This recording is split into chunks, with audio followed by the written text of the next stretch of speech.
Beatrice Ashworth avait passé de nombreuses années de sa vie à élever 3 enfants, à constituer un portefeuille immobilier couvrant la moitié de Boston et à perfectionner l'art de l'invisibilité. Cette invisibilité n'était pas intentionnelle au départ. Quand on est jeune et dynamique, on le remarque. Quand on est mère, les enfants la voient au moins quand ils ont besoin de quelque chose. Mais vers ses 50 ans, Béatrice a réalisé qu'elle était devenue un bruit de fond dans la vie de sa propre famille. Cette invisibilité a d'abord été douloureuse. Puis elle réalisa que c'était le pouvoir. « Maman, tu m'écoutes ?» La voix de sa fille Cordelia la frappa tandis qu'elles étaient assises dans la spacieuse cuisine de Béatrice. À 34 ans, Cordelia avait les pommettes saillantes de sa mère, mais les yeux bleus et froids de son père. « Nous devons finaliser les arrangements pour la cabine pour le mois prochain, les vacances familiales annuelles. » Une tradition que Béatrice avait instaurée après la mort de leur père, 12 ans plus tôt. Elle a payé? Bien sûr. Elle payait toujours. « Je t'écoute, » dit Béatrice en joignant les mains sur le plan de travail en granit. « Que as-tu décidé? » « Eh bien, Edmund et Rosalind prendront la suite parentale puisqu'ils ont maintenant la petite Évangeline. » Cordelia fit référence au fils aîné de Béatrice et à sa femme, qui lui avait donné son unique petit enfant 2 ans auparavant. Godwin et Isadora souhaitent la chambre avec vue sur le lac à cause de ses migraines, et Aldrich et moi prendrons la chambre avec terrasse privée. Béatrice hocha lentement la tête, remarquant l'omission. « Et où vais-je dormir ?» Cordelia eut la décence d'avoir l'air un peu mal à l'aise, mais ça passa vite. « Bon, voilà le problème. La cabane n'a que 3 chambres, mais il y a une jolie petite tente de camping installée sur la propriété. C'est vraiment sympa. Il y a l'électricité et tout. » La tente. Béatrice répéta. « Oui, c'est adorable. Très rustique et chic. » Cordelia remuait le café hors de prix que Béatrice lui avait préparé. « De toute façon, tu te lèves toujours à l'aube. Tu adoreras être proche de la nature. » Béatrice sourit, du même sourire qu'elle avait perfectionné après des décennies de déception. « Bien sûr. » « Génial. » Le visage de Cordelia s'illumina, déjà en train de taper sur son téléphone. « Je ferai savoir à tout le monde que c'est réglé. » Béatrice regarda les doigts manucurés de sa fille danser sur son écran.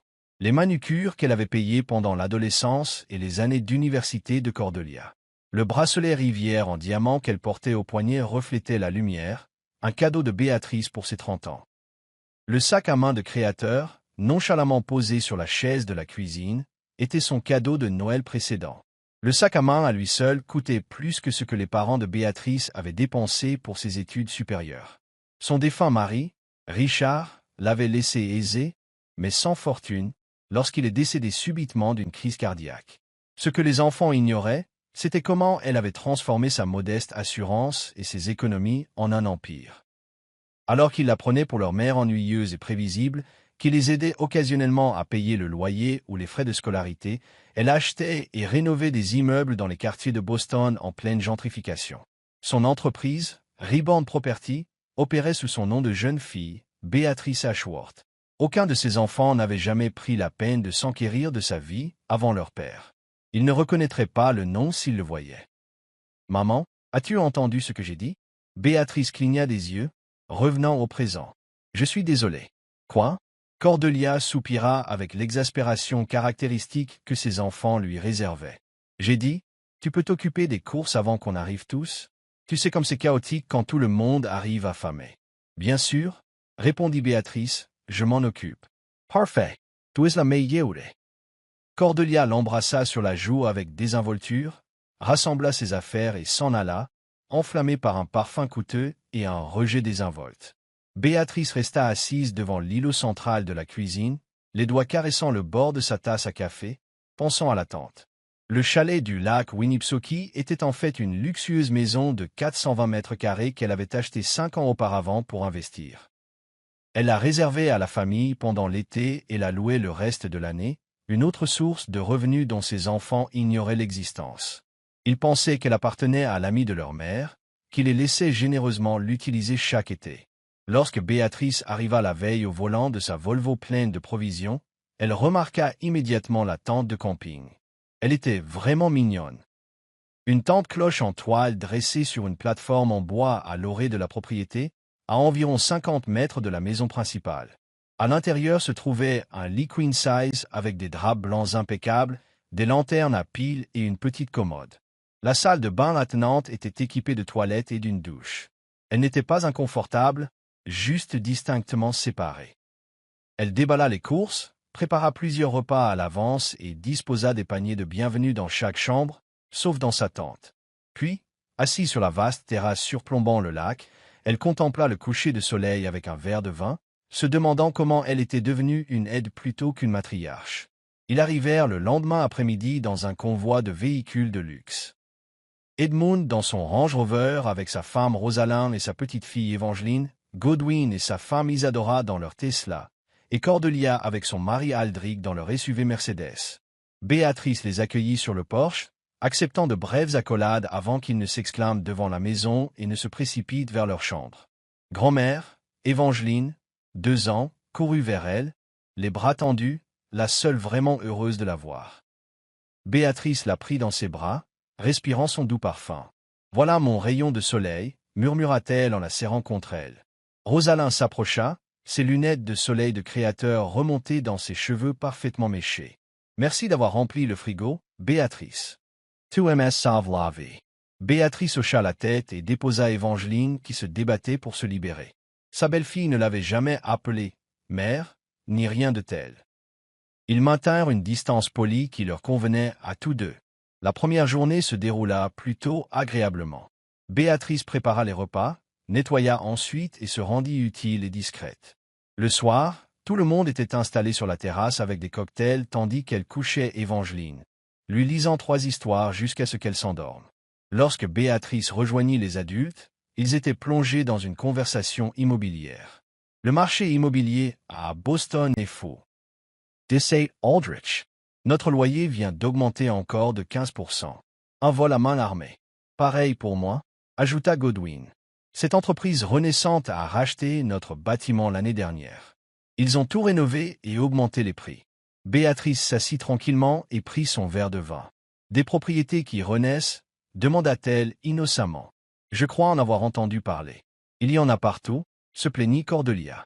Une opération très mystérieuse. Personne ne sait qui la dirige, mais il possède désormais la moitié des immeubles décents de la ville. Sûrement des potes de fonds spéculatifs, dit Aldrich d'un ton dédaigneux, rendant la vie impossible aux gens ordinaires. Béatrice sirota son vin. Peut-être sont-ils simplement doués dans ce qu'ils font. Edmund Renafla. Ils savent tirer le meilleur parti des locataires, vous voulez dire. Ils améliorent même les propriétés, a souligné Béatrice. D'après ce que j'ai entendu. Maman, de quel côté es-tu? Cordelia Ritt. Tu ne comprends rien à l'immobilier. Ces entreprises sont prédatrices. Béatrice eut un léger sourire. Tu as probablement raison. La conversation changea de direction et elle s'excusa plus tôt que prévu, prétextant la fatigue.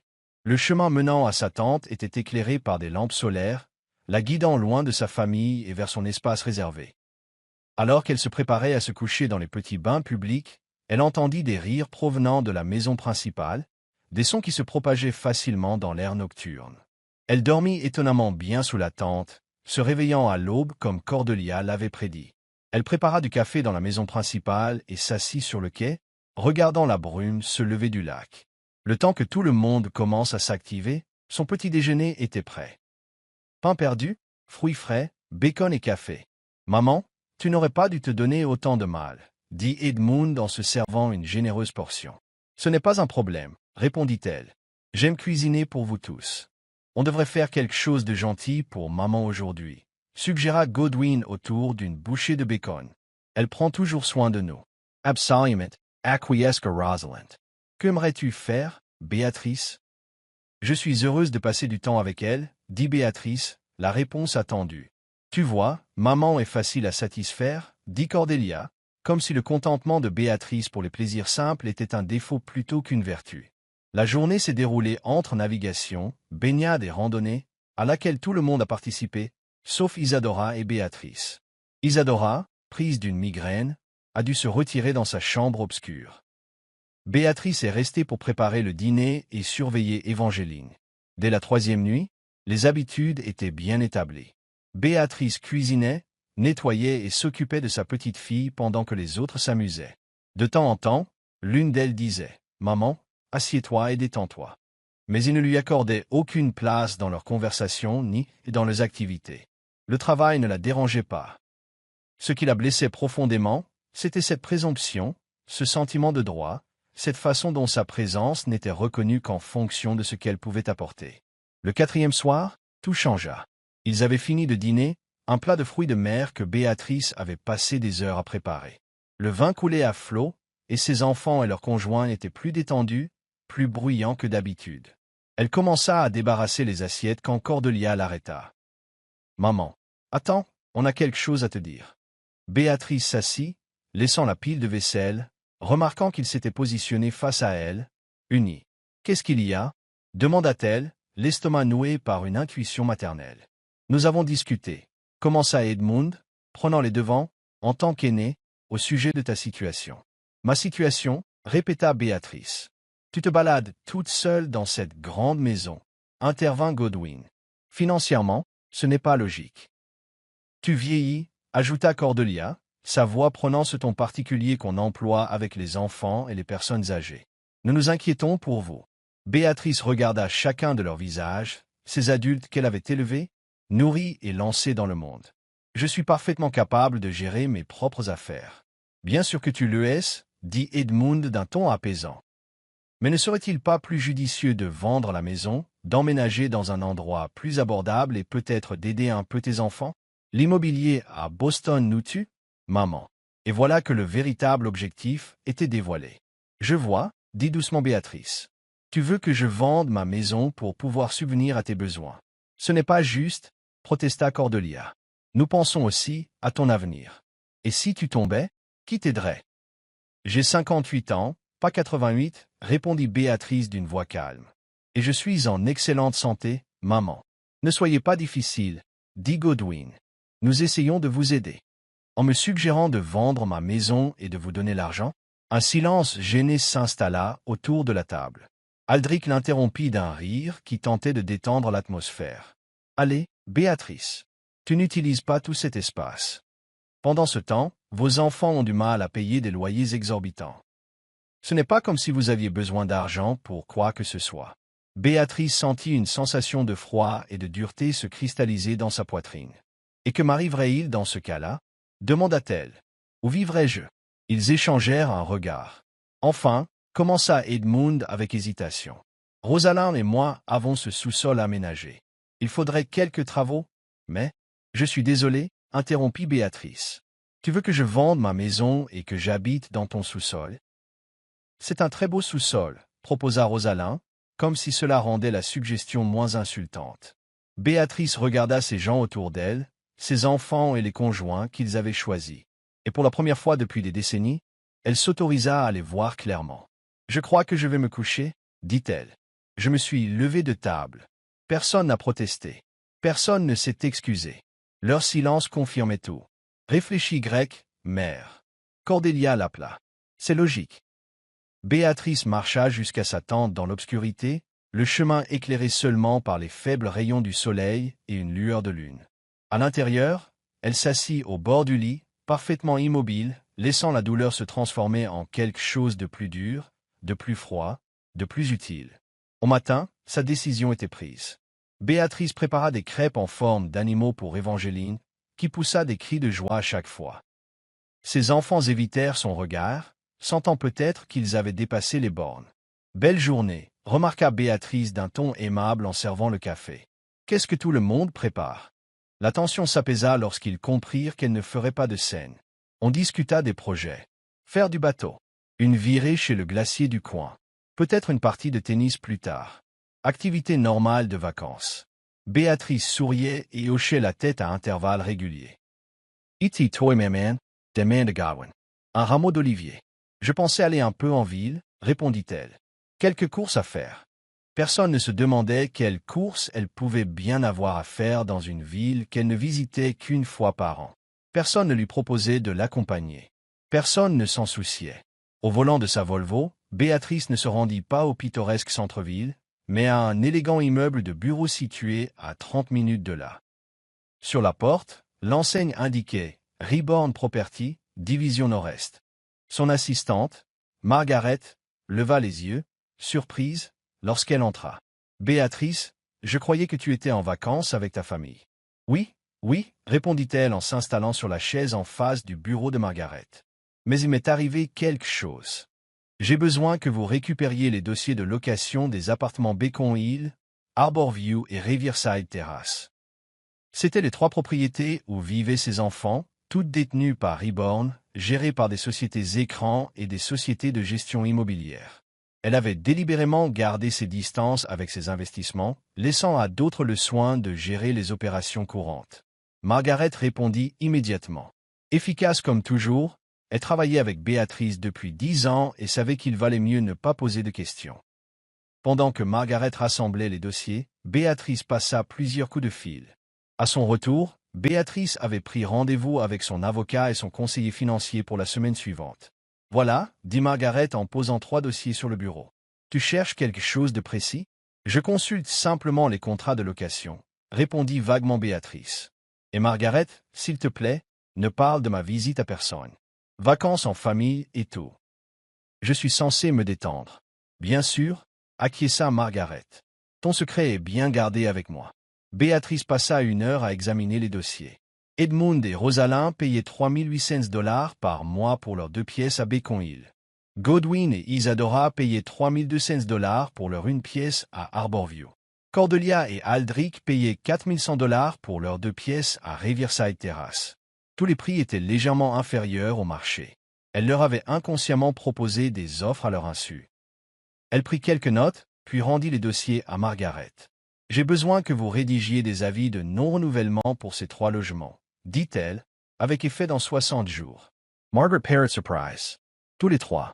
Ce sont parmi nos meilleurs locataires. Payez toujours à temps. Oui, Béatrice était d'accord. Mais nous avons des projets de rénovation pour ces logements. Des améliorations premium qui augmenteront considérablement leur valeur. Bien sûr, Margaret hocha la tête en prenant des notes. Les locataires actuels auront-ils la possibilité de renouveler leur contrat au tarif plus élevé? Béatrice réfléchit à la question. Envoyez-leur la lettre standard concernant les améliorations apportées aux bâtiments nécessitant une vacance, sans possibilité de renouvellement. S'ils se renseignent directement, dites-leur que les logements sont déjà réservés à d'autres locataires. Compris, a déclaré Margaret. Autre chose? Encore une chose. J'ai besoin de 3 contrats d'achat distincts pour des logements plus petits dans nos résidences secondaires. Des studios, des équipements de base, rien de luxueux. Pour reloger les locataires? Demanda-t-elle. Quelque chose comme ça, répondit Béatrice. Assurez-vous que le loyer soit exactement au prix du marché, sans réduction. Et Margaret, tout géré sous les sociétés écrans, sans renaître directement. Sur le chemin du retour vers la maison au bord du lac, Béatrice ressentit un étrange calme. Ce qu'elle faisait n'était pas vraiment une vengeance, du moins pas encore. Cela lui ôtait tout simplement le soutien invisible qu'elle lui avait involontairement apporté pendant des années. Si ses enfants ne la voyaient que comme une ressource pratique, il était peut-être temps qu'ils apprennent à se débrouiller seuls. À son retour, la maison était vide, à l'exception d'Isadora, allongée sur le canapé, une compresse froide sur les yeux. « Encore une migraine ?» demanda doucement Béatrice. Puis elle murmura. Ils allèrent à la plage. Je ne supportais pas le soleil. Béatrice lui apporta de l'eau et ses médicaments, s'asseyant à ses côtés jusqu'à ce qu'elle s'endorme. Isadora était la plus gentille des compagnes de ses enfants, délicate, artiste et sincèrement reconnaissante des petites attentions de Béatrice. Parfois, elle se demandait si Isadora en voyait plus qu'elle ne le laissait paraître. Le reste de la semaine se déroula sans incident. Béatrice cuisinait, nettoyait, dormait sous sa tente et jouait le rôle de la mère bienveillante qui semblait avoir oublié la proposition de ses enfants de vendre sa maison à leur profit. Le sujet ne fut plus abordé, mais elle les surprit à échanger des regards alors qu'ils pensaient qu'elle ne regardait pas, préparant peut-être leur prochaine approche.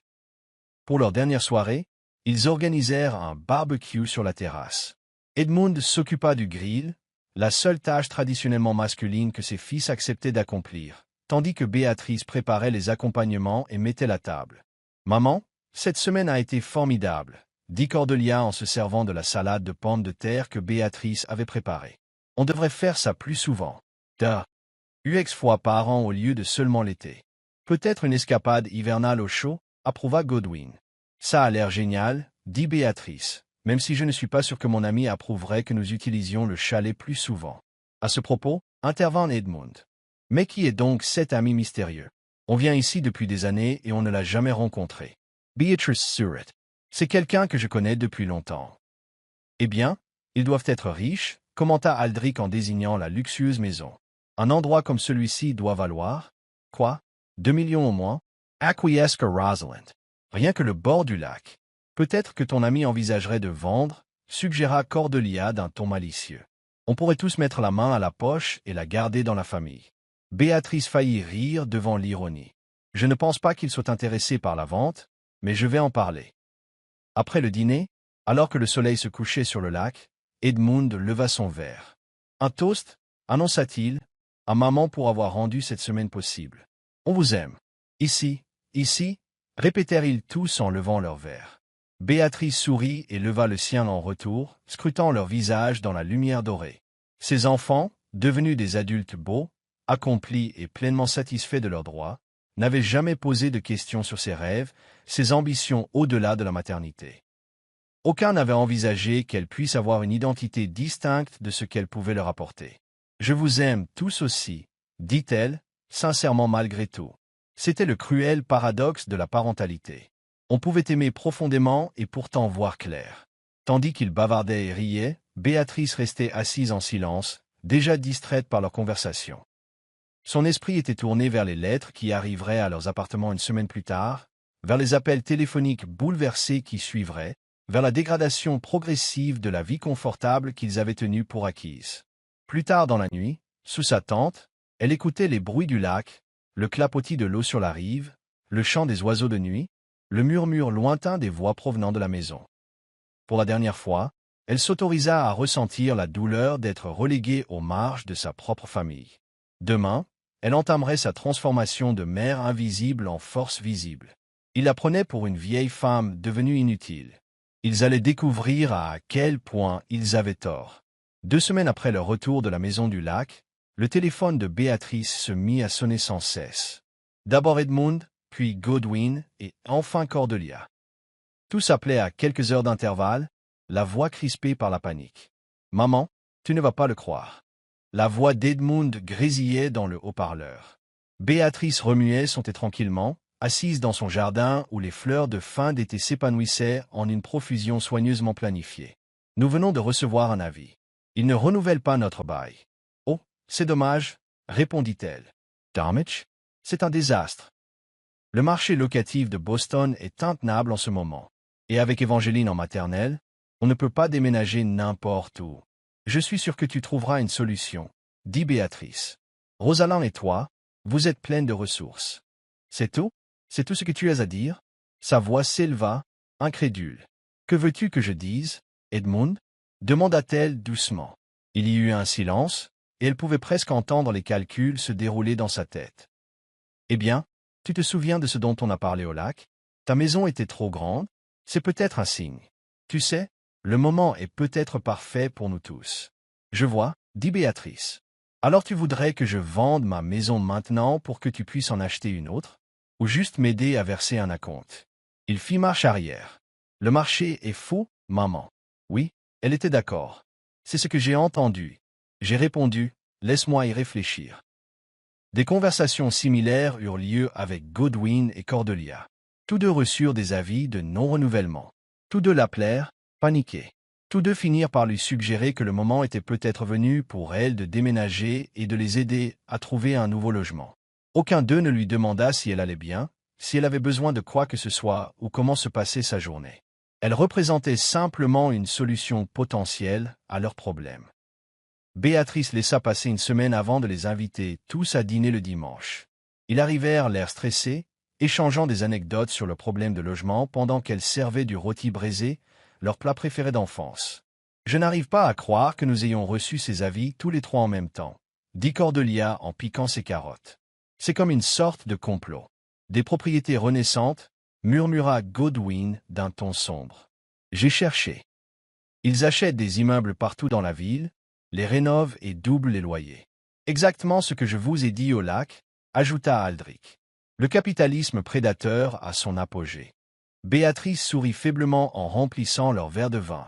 Quel dommage. Nous avons visité d'autres appartements, dit Rosalind en coupant la viande d'Evangeline en petits morceaux.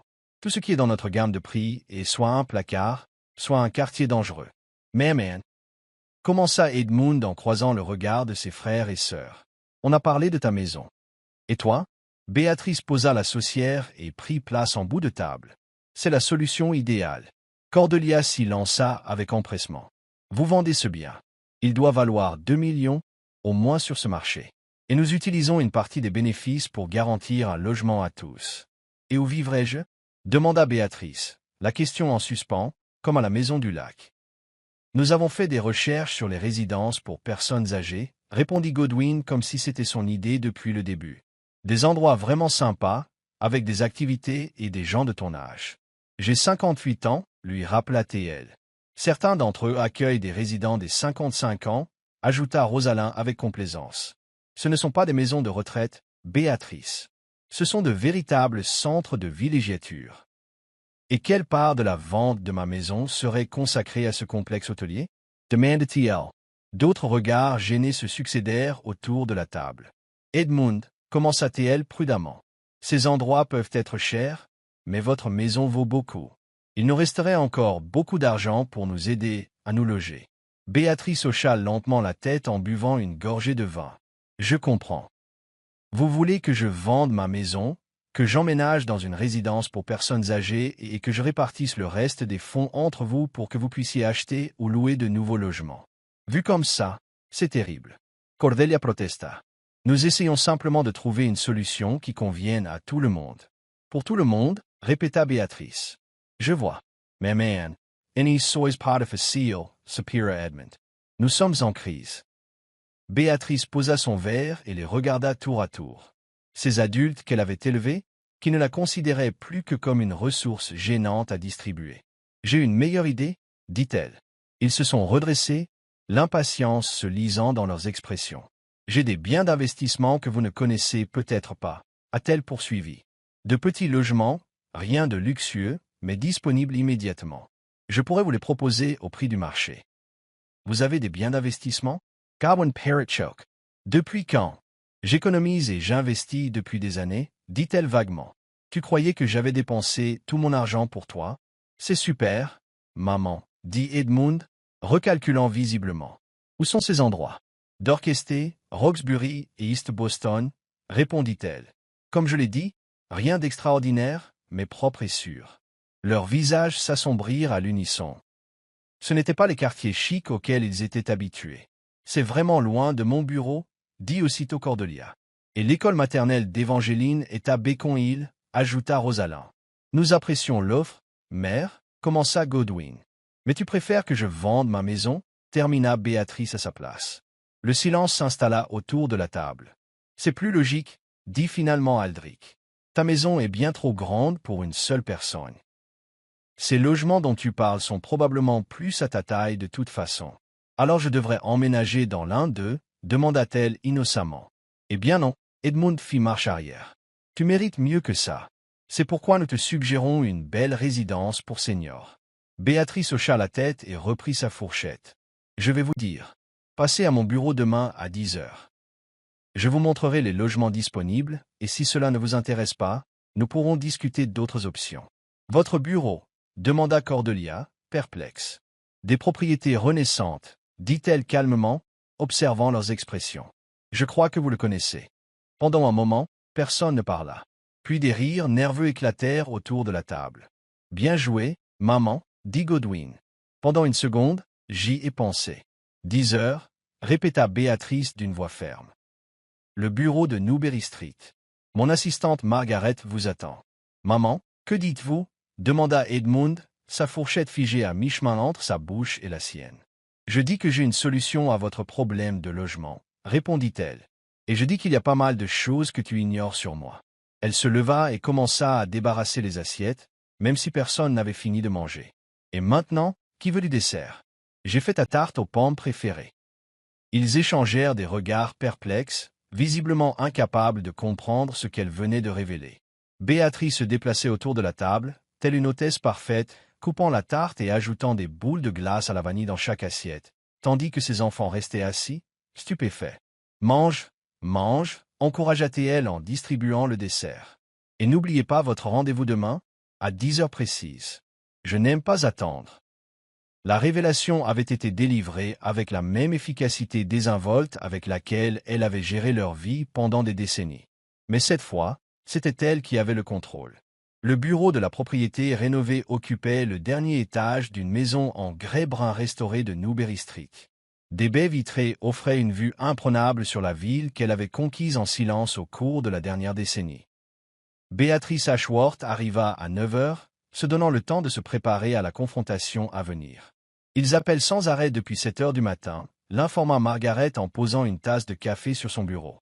Je n'ai jamais entendu personne aussi confus. J'imagine que oui, répondit-elle en lissant son tailleur gris anthracite.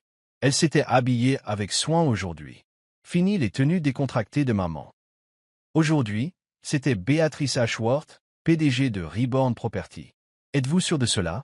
Demanda Margaret avec hésitation. En disant, elle n'avait jamais remis en question les décisions de Béatrice. Absolument certaine, dit Serenity en ouvrant son ordinateur portable. On examine le portfolio avant leur arrivée. À 9h55, le téléphone de Margaret vibra. Ils sont là, dit-elle. Tous les 6. Accordez-leur 5 minutes en salle d'attente. Serenity recommandait. Alors, envoyez-les. Ces 5 minutes constituaient une petite partie, certes, mais satisfaisante, de son plan. Laissez-les contempler les preuves de sa réussite, reconstituant la réalité que leur mère avait cachée pendant des années. À 10 heures précises, la porte de son bureau s'ouvrit. Ils entrèrent en silence. Edmund et Rosalind, Godwin et Isadora, Cordelia et Aldrich, les yeux écarquillés, admirant le vaste bureau avec ses récompenses, ses rendus architecturaux et sa vue spectaculaire. « Bienvenue chez Reborn Property, dit-elle, assise derrière son imposant bureau en noyer.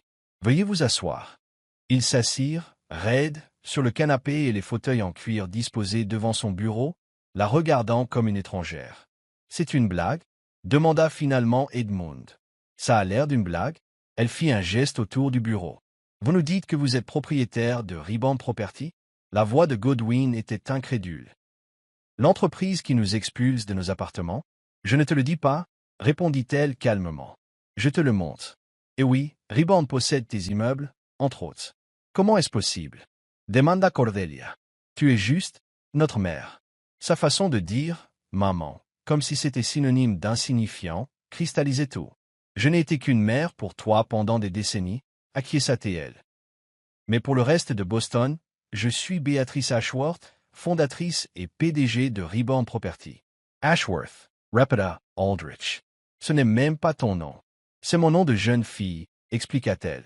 Le nom que j'utilisais avant de devenir l'épouse de Richard et ta mère. Pourquoi ne l'as-tu pas dit? Demanda Rosalind, l'air sincèrement blessé. Quand aurais-je dû te le dire? Rétorqua-t-elle. Quand tu m'as relégué dans une tente près de la maison du lac. Quand tu me suggérais de vendre ma maison et d'emménager dans le sous-sol d'Edmund. Ou peut-être quand tu recherchais des résidences pour personnes âgées ou m'héberger, un lourd silence s'abattit sur la pièce. Ce n'est pas juste, protesta faiblement Edmund. Non, elle acquiesça. Ce n'était pas juste. Rien de tout cela n'était juste. Elle se leva de son bureau et se dirigea vers la fenêtre, admirant la ville. Après la mort de ton père, j'ai dû faire des choix. Je pouvais vivre modestement grâce à son assurance et à ses économies, ou construire quelque chose. J'ai choisi de construire. Elle se retourna pour leur faire face. J'ai commencé petit. Une propriété, puis une autre. J'ai pris des risques. J'ai travaillé 18 heures par jour pendant tes études, construisant cette entreprise pierre par pierre. Mais pourquoi garder le secret? Demanda Godwin. Au début, ce n'était pas un secret. C'était simplement un sujet qui n'était pas abordé, car aucun d'entre vous ne m'avait jamais posé de questions sur ma vie. Sa voix restait calme, factuelle.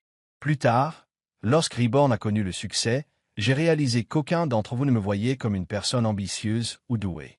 J'étais juste maman, la femme qui préparait tes repas et subvenait à tes besoins, et qui pouvait être envoyée sous une tente quand bon lui semblait. Ce n'est pas vrai, protesta Cordelia, même si son regard ne pouvait croiser le sien. N'est-ce pas? La défia-t-elle. Au cours des 20 dernières années, l'un d'entre vous m'a-t-il interrogé sur mes rêves, mes accomplissements? M'a-t-il perçu autrement que comme une extension de ses besoins? Isadora, jusqu'alors silencieuse, a pris la parole. J'ai toujours eu le sentiment qu'il y avait plus en toi, Béatrice. Je ne savais simplement pas quoi. Elle hocha la tête, reconnaissant sa perception. Merci, Isadora. Et maintenant? Demanda Edmund, son esprit d'entreprise déjà en pleine réflexion. Vous êtes notre propriétaire. Vous nous expulsez. Et maintenant, on le sait. À quoi bon tout ça? Le but, dit-elle en retournant à son bureau, c'est que les actes ont des conséquences. La façon dont vous m'avez traité, dont vous m'avez méprisé et dévalorisé a conduit à ce moment. Elle appuya sur un bouton de son téléphone fixe. Margaret, veuillez apporter les dossiers. Margaret entra avec 6 dossiers Mani identiques, en distribuant un à chacun. À l'intérieur, vous trouverez des informations sur les unités dont j'ai parlé hier soir, expliqua-t-elle. Des studios sont situés dans des immeubles que je possède à Dorchester, Roxbury et East Boston. Comme je l'ai dit, ils n'ont rien d'extraordinaire, mais ils sont propres, seraient disponibles immédiatement. Le loyer est au prix du marché, sans réduction familiale. Ils ouvrirent les dossiers, feuilletant des photos de petits appartements basiques avec des cuisines vieillottes et des équipements minimalistes. « Tu ne peux pas être sérieuse, » dit Rosalind, levant les yeux, incrédule. « On ne peut pas élever Évangeline dans un studio. Beaucoup de familles le font, a-t-elle souligné. Mais vous avez raison. Ce serait un changement radical par rapport à votre mode de vie actuel. Si c'est une punition, commença Aldrich. Ce n'est pas une punition. Interrompit-elle, c'est la réalité. La réalité à laquelle la plupart des gens sont confrontés lorsqu'ils n'ont pas de parents pour subvenir à leurs besoins. Voilà. La voix de Cordelia se brisa. Vous allez nous jeter à la rue si on n'accepte pas ça. C'est tout dit? On ne jette personne nulle part, répondit-elle froidement. Je vous propose des logements adaptés à vos moyens, compte tenu de vos revenus. Des options que de nombreux Bostoniens apprécieraient. Et si nous refusions? Demanda Galwen. Alors, vous devrez trouver vos propres solutions de logement, comme le ferait tout adulte. Nous sommes tes enfants, dit Edmund, comme si cela expliquait tout. Oui, tu le es, acquiesça-t-elle. Et j'ai passé des décennies à veiller à ce que tu bénéficies de tous les avantages, de toutes les opportunités, de tout le confort. Et comment avez-vous répondu à cela? En suggérant que ma place était dans une tente. En me traitant comme une servante plutôt que comme une mère. En me considérant comme une ressource à utiliser plutôt qu'une personne à respecter. Pour la première fois, elle laissa une pointe d'émotion colorer sa voix. Vous êtes mes enfants et je vous aimerai toujours. Mais je ne reconnais plus les adultes prétentieux que vous êtes devenus. Alors oui, c'est en train d'arriver. Vous avez 60 jours pour décider. Prenez les appartements que je vous propose ou trouvez vos propres solutions. Elle se leva, indiquant que leur réunion était terminée. Margaret répondra à toutes vos questions sur les unités. J'ai un autre rendez-vous. Maman. Attends, Cordelia tendit la main vers elle, mais elle recula. C'est Madame Ashworth dans ce bureau. Elle l'a corrigé. Et je crois que tout a été dit. Bonjour. Elle sortit, les laissant stupéfaits, et entra dans la salle de conférence adjacente où aucun rendez-vous ne l'attendait. À travers la fine cloison, elle entendit leur voix s'élever, pleine de panique et de colère. Elle n'éprouvait pas vraiment de satisfaction. Ce qu'elle ressentait, c'était une libération. Pendant des décennies, elle avait été définie uniquement par ce qu'elle pouvait leur donner. Maintenant, enfin, elle se définissait. Les semaines suivantes se déroulèrent exactement comme elle l'avait prévu. D'abord, il y eut des appels téléphoniques furieux, qu'elle laissa filer sur sa messagerie. Puis les messages suppliants. Edmund expliquant qu'Évangeline avait besoin d'un jardin. Alice détaillant comment sa carrière souffrirait si elle devait faire la navette depuis Dorchester. Godwin se lamentait sur l'aggravation des migraines d'Isadora dans un appartement insalubre. Elle ne répondit à aucune de ces questions. Au lieu de cela, elle concentra son énergie sur la rénovation de propriétés, devenant enfin pleinement visible en tant que fondatrice et PDG. Le Boston Business Journal a publié un portrait d'elle, la promotrice invisible, expliquant comment Béatrice Ashworth a bâti un empire immobilier en secret. La photo utilisée la montrait debout sur le toit de Lorno. Vos projets, avec la silhouette de la ville en arrière-plan, ressemblant en tout point à la femme d'affaires prospère qu'elle était. 3 semaines après leur confrontation dans son bureau, ils ont commencé à se présenter à son domicile, d'abord individuellement, puis ensemble. Elle les reçut dans son salon, assise dans le fauteuil qui avait été son sanctuaire pendant des années. Ce même fauteuil où elle s'était assise pour les allaiter, leur lire des histoires avant de dormir, les aider à faire leurs devoirs, et plus tard les attendre au retour de fêtes et de rendez-vous. Nous essayons de vous joindre, commença Edmund d'un ton accusateur. J'ai été très occupé, répondit-elle. Le projet du port maritime est en phase finale. Trop occupé pour tes propres enfants? La voix de Cordelia tremblait. Apparemment, tu étais trop occupé pour ta mère au moment opportun, rétorqua-t-elle. Ou as-tu déjà oublié la tante? Gawain Sapir Loudmet. Mais, Madame Ashworth, quel que soit le nom que vous voulez donner à votre entreprise, on comprend. Nous t'avons maltraité. Nous t'avons pris pour acquis. Mais cette punition n'est pas à la hauteur du crime. Ce n'est pas une punition, le corrigea-t-elle. C'est une conséquence. Il y a une différence. Nos baux expirent dans 3 semaines. A déclaré Rosalind. Nous ne trouvons rien dans notre budget. Le marché locatif est actuellement intenable. Oui, elle a accepté. C'est intentionnel. Reborn a réussi à moderniser des propriétés à travers Boston. Alors tu l'admets, s'exclama Aldrich. Tu fais exprès d'exclure les gens. J'avoue que je dirige une entreprise prospère, répondit-elle calmement. Un qui rénove les propriétés négligées et les met aux normes modernes. C'est le marché qui détermine le prix. Le marché que vous avez contribué à créer, marmonna Cordelia.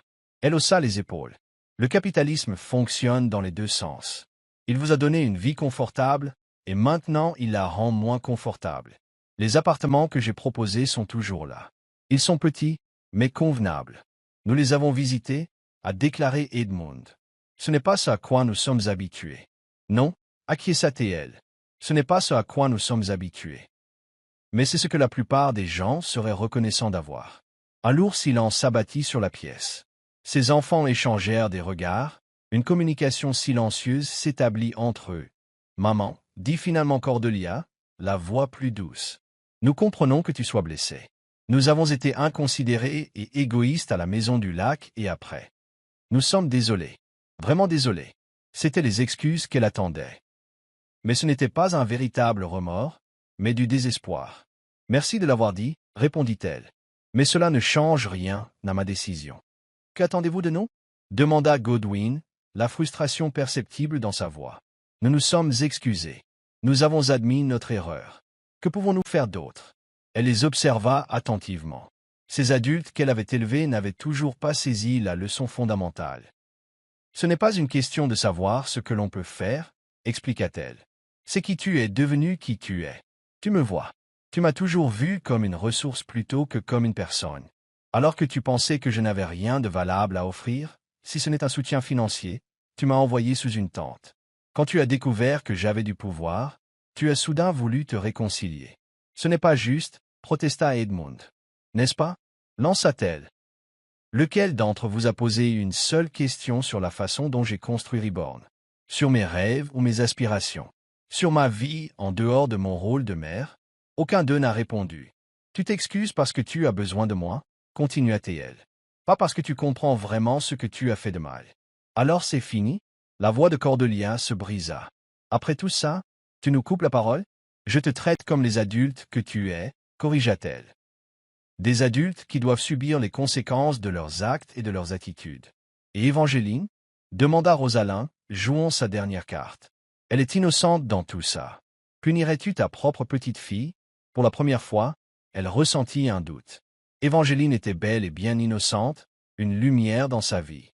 Évangeline sera toujours la bienvenue chez moi, dit-elle au bout d'un moment. Et je continuerai à contribuer à son fonds d'éducation comme promis. Mais ses parents doivent se débrouiller seuls. Ce n'est pas toi, dit Godwin en secouant la tête. Tu as toujours été la personne la plus généreuse que nous connaissions, la plus indulgente. C'était peut-être là le problème, répondit-elle. Peut-être que ma générosité et mon pardon ont permis ce sentiment de droit que je vois maintenant en chacun de vous. Ils partirent peu après, vaincus et furieux. Les jours suivants, la réalité les rattrapa. Edmund et Rosalind prirent à contre-cœur le studio de Roxbury. Godwin et Isadora ont trouvé un petit 2 pièces à Somerville, qui ne faisait pas partie de ses propriétés et dont le loyer absorbait près de la moitié de leurs revenus. Cordelia et Aldrich ont emménagé chez les parents de Cordelia en banlieue, avec un trajet de 90 minutes aller-retour. Elle les observait de loin tandis qu'ils peinaient à s'adapter à une vie sans protection sociale. Les dîners familiaux hebdomadaires cessèrent. Les fêtes d'anniversaire devinrent modestes et modestes. Les vacances onéreuses, les vêtements de marque et le train de vie fastueux qu'ils entretenaient en partie grâce à son soutien invisible disparurent. 3 mois après leur déménagement, elle les invita tous à dîner chez elle. Ils arrivèrent fatigués, humbles, transformés par leur nouvelle situation. Ils mangèrent dans un étrange silence jusqu'à ce qu'Alice prenne enfin la parole. « Comment as-tu fait » demanda-t-elle. « Construire Reborn à partir de rien, tout en élevant seuls 3 enfants ?» C'était la première vraie question qu'on lui posait sur sa vie depuis des années. « Un bâtiment à la fois » répondit-elle. « J'ai commencé avec un petit héritage de ma grand-mère. De l'argent dont ton père ignorait l'existence. J'ai acheté un bus à Impérial délabré à Somerville.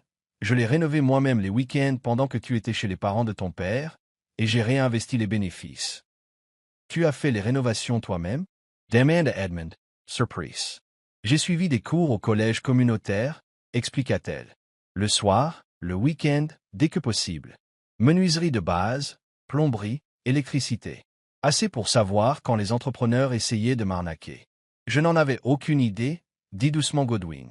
Aucun de vous ne l'a fait, acquiesça-t-elle. Parce qu'aucun de vous ne l'a demandé. Eh bien, je le demande maintenant, dit Cordelia. Parlez-nous de Reborn, de sa création. C'est ce qu'elle a fait. Pour la première fois, elle a partagé l'histoire de sa vie secrète. Les défis, les revers, les victoires. Ils écoutaient avec un intérêt sincère, posant des questions, exprimant leur admiration pour les obstacles surmontés. À la fin de la soirée, elle les raccompagnait à la porte. Il n'y eut ni câlin, ni déclaration d'amour, ni pardon. Cela viendrait peut-être plus tard, s'il continuait à la considérer comme une personne plutôt que comme une simple mère. « Merci pour le dîner » dit Edmund d'un ton sec, « et d'avoir partagé ton histoire. » Elle hocha la tête. « On pourrait peut-être recommencer un jour. »« Ça nous ferait plaisir » répondit Godwin.